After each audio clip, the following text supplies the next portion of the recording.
দেখো এখানে কি একটা তিন কোণা আকৃতি হ্যাঁ এর মধ্যে আবার আরেকটা হচ্ছে কি গোল আকৃতি আছে বলো এটা কি গোল আকৃতি আছে হ্যাঁ তার মধ্যে আবার আরেকটা কি আছে গোল আকৃতি আছে এর মধ্যে আমি কিছু সংখ্যা বসাইছি তাই না এই গোলের মধ্যে কি লিখেছি এটা কত সংখ্যা এখানে কত এখানে এখন আমি এখানে কি লিখছি বলো যোগ করে আমরা যোগ করছি না যোগ করতে পারি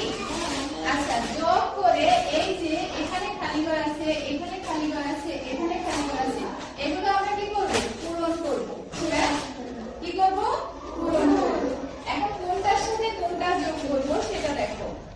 এখানে মাঝখানে কত আছে বলো সাতের সাথে এই ঘরে কত আছে মানে সাতের সাথে 3 যোগ করে আমরা যোগফল যেটা পাবো সেটা এই ঘরে লিখব বুঝছো হ্যাঁ আবার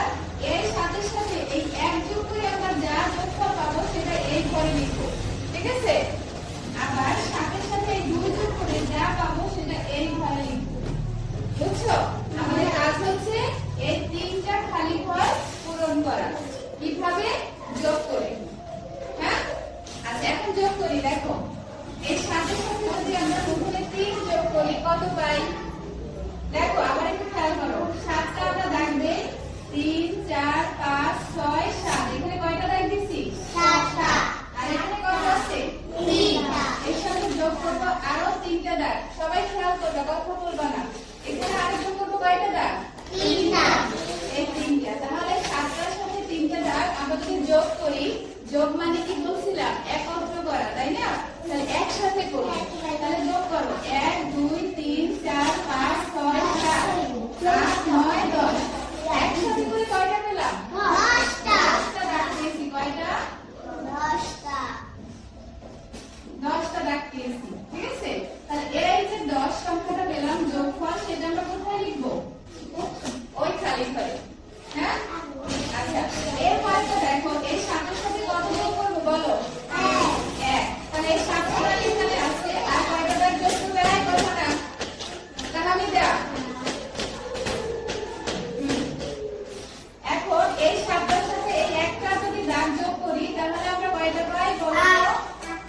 7টা এই একটা কয়টা 8টা মানে এখানে কত হবে এর খালি ঘরে বসবে 8 এরপর আবার এই সাথে সাথে আর কয়টা দাগ যোগ করব 2টা